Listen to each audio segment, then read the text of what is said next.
De todas as histórias, eu considero a minha história assim a mais humilde, porque, cara, tem muita história muito boa. Mas, cara, assim, o que eu tiro da minha experiência fazendo animação? Eu nunca me senti confortável pra me considerar um artista, ou dizer que sou um cineasta, ou até um animador. Eu me sinto assim um cara do proletariado que quer se expressar e encontra formas de fazer isso. Mas hoje em dia eu sinto que eu posso pelo menos dizer que eu sou animador 2D, porque são 25 mil desenhos. Bom, a minha paixão com quadrinhos começou com a minha mãe e com o meu irmão. Quando eu era muito novo, a minha mãe costumava comprar... Ela costumava ler pra mim, né, quando eu era moleque, então Turma da Mônica e tal. E ela não tinha, assim, muito discernimento de quadrinhos, então ela passava na banquinha e comprava tudo, né. E aí, nesse processo, eu conheci Luluzinha, Snoopy, Garfield, Turma da Mônica. Ela sempre costumava ler pra mim. E o meu irmão, ele era também muito fã de quadrinhos. Ele costumava pegar esses quadrinhos que ela comprava, ia lá no centro, nos sebos, e trocava tudo. Aí meu irmão, ele me impactou. Ele começou a trazer Akira, Homem-Aranha, do Jerry Conway dessa fase, muita coisa do John Byrne. Tipo assim, vários quadrinhos que eu normalmente não tinha contato, quadrinhos europeus, heavy metal. Foi um quadrinho que mexeu muito comigo. E o primeiro quadrinho que eu li, assim, depois de estar alfabetizado, foi A Morte de Gwen Stacy, escrito pelo Jerry Conway, desenhado pelo Gil Kane, e, se eu não me engano, tem o John Romita Sr. fazendo a arte final. E aqui impactou muito, cara. Homem-Aranha virou meu herói favorito dali. Em 2013 eu escrevo, falar, cara, abri um edital para curtas-metragens animados, né? Aí eu falei, pô, vou pegar esse longa, vou pegar o começo dele que conta a história do Amantes e vou transformar em curta-metragem animado. Vou escrever, e seja o que Deus quiser. E depois de participar de tantos editais na vida, o primeiro edital que eu sou contemplado é justamente esse, uma animação que se chama A Última Balada de Amantes, baseado num quadrinho publicado no Pula Pirata. Foi um edital do Ministério da Cultura e aí eu tive um prazo, recebi uma grana para poder contratar animadores e aí realizar o sonho, né, de fazer essa animação. Era um projeto que eu queria participar como animador, porque eu não tive uma educação formal, a não ser... Eu fiz 2 cursos, né, pela Artesia de animação 2D e fiz pela 3D Labs de animação 3D. Mas era algo assim, eu usava muito essas habilidades para propaganda. Eu nunca tinha feito um curta com mais de 2 minutos que fosse animado ou coisinhas pequenas e tal. Então eu queria o desafio de fazer um curta-metragem animado de quase 20 minutos.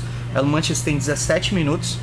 E aí eu queria animar mesmo porque era para ser minha escola de animação. No caso, é o El Mantisinho aqui, a gente tem o nosso cachorrinho. É a história de um mariachi dos anos 30 que morre. Ele vende alma ao diabo, né, para se tornar o maior mariachi de todos os tempos, mas ele é traído pelo demônio, ele morre, vai para o inferno e aí começa a contar, ele volta à vida, né, se metendo em altas enrascadas que vocês vão ver no curta. E lá ele começa uma história também de redenção, que é um tema meio recorrente, né? Aqui a gente tem uma arte do Edgar César, que fez nossos backgrounds aqui, que é a lápide do Amantes. Então, tipo assim, a gente começa a desenvolver o curta animado de 2 minutos. Que, cara, eu vou ser sincero, foi um projeto muito maior do que eu imaginava. Eu, quando comecei a animar, não tinha noção do trabalho, da loucura que tava me metendo. Tanto é que eu achava que a gente ia terminar num prazo X de 6 meses. E esse prazo acabou virando 2 anos. Com muita paciência do Ministério da Cultura e muitos pedidos de extensão de prazo. Mas, graças a Deus, a gente conseguiu terminar. E fomos consagrados com uma indicação para participar do Animamundi, que era um sonho, né? A gente originalmente queria participar do Animamundi em 2016, a gente começou a animar em 2015, mas a gente perdeu o prazo e a gente terminou a animação com 1 semana para acabar as inscrições para Animamundi e conseguimos entrar. Foi uma grande vitória para a equipe, eu sinto que foi assim o primeiro grande marco que a gente conseguiu e depois a gente participou de outros festivais como o Brasília Animation Festival, foi uma grande honra também pela UNB, e a Mostra de Cinema Amazonense que teve aqui, onde teve uma exibição muito bonita, numa projeção inflável, assim, do lado do Teatro Amazonas, na praça mesmo. Fiquei muito orgulhoso na última balada de El Mantis. E apesar de eu ter contado com animadores, o fato de eu ter contado com animadores, no caso, Bruno Fabian e o Abrão Figueira, que são animadores muito bons aqui de Manaus, eles fizeram a parte de animação de algumas cenas, a gente dividiu entre a gente, e fizeram a parte também de arte final. Mas aí as minhas cenas eu fiz arte final, fiz animação e colori todas as cenas, né? Eu fiz isso com o objetivo de dar uma economizada na produção e também para ter esse exercício. Foi um dos trabalhos mais difíceis que teve, que era colorir, fazer efeitos e sombras, né? Então, no caso, esse trabalho recaiu quase todo para mim e eu fiquei, acho que mais de meses trabalhando sozinho, desenhando, sacrificando finais de semana, saídas, enfim, tudo, mas consegui completar. Então, o que eu tiro desse negócio? Realmente foi um pouco ambicioso para mim, né? Que não tenho essa educação formal que gostaria, e eu vi no Elmantes que a minha falta de técnica em algumas áreas, justamente por não ter tido uma educação mais formal, pesou. Mas, cara, é fazendo e aprendendo, e agora eu sinto que eu posso me considerar um animador 2D depois de ter passado por essa experiência toda. E aí em 2012 eu desenho pela primeira vez, eu sou convidado para participar de um evento chamado Chickens Can Fly. E eles pediram pra eu fazer um flyer pra eles, né?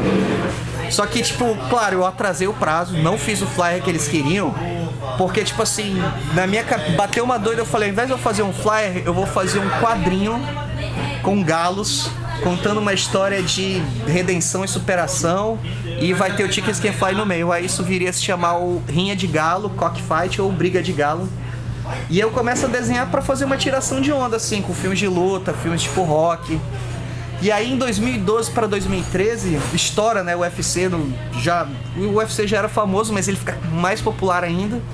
E aí eu começo a desenhar o Briga de Galo Ultimate Cockfighting, que era para ser uma zoeira com lutas tipo UFC, mas acabei me apaixonando pelo personagem, o Rusty McHuster. É uma história muito simples, é a história do Rusty McHuster, esse galinho aqui, que a gente pode ver ele apanhando aqui, ó, tomando os sopapos.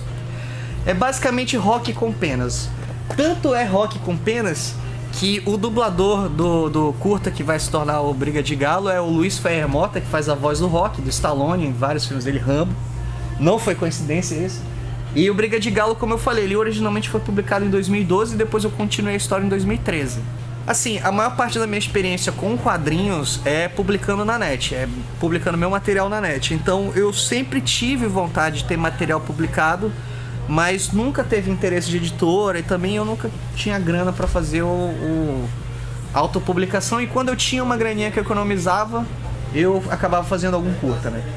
Então agora, em 2013, eu recebi um convite do Fábio Lira pelo Pula Pirata, através do Porco, que é o Henrique Amudi, que é um dos participantes do Pula Pirata. E a gente recebeu esse convite pelo Fábio Lira para participar de uma coletânea. Eles tinham lido uma tirinha que eu tinha feito, chamado Surfista Prateado Radical. E isso foi de uma série de quadrinhos do Pula Pirata que a gente fez homenagens a quadrinhos da Marvel, da DC, na nossa tiração de onda. Então eu fiz tirando onda com o Super-Homem, tirando onda com os X-Men, e esse eu fiz o do Surfista Prateado. Cara, o único conceito por trás dessa história é: e se o surfista prateado fosse que nem um surfista mesmo? Que ele falasse assim, e aí, Raul? Esse tipo de coisa. Era só isso, eu queria um surfista com uma vibe de surfista, numa história bem chapada, em que o Galactus, na verdade, se chama Laractus, ele tá matando uma larica cósmica, e o surfista prateado, ele é aquele cara descolado. Ele chega aí, moçada, ele veio aqui comer o planeta de vocês, foi mal, essa bad vibe aí. Era pra ser essa tiração de onda, e no caso o surfista prateado se apaixona pelas ondas do Havaí e ele desenvolve um plano com o Reed Richards e os senhores, a família Fantástica, pra não fazer o Galactus comer. É basicamente a história do Galactus, só que chapada, né? E aí o Fábio Lira viu, deu essa história, ele curtiu, pediu pra eu redesenhar a história numa versão, eu redesenhei a história e a história foi rejeitada. Eles pediram, não, a gente não gostou da história que tu redesenhou, porque eu acabei redesenhando e deixei a parada mais séria. Aí a gente voltou para o original, fizemos só uns efeitos de cores, algumas mudanças, e foi publicado o original mesmo, do jeito que tava, escrachadão.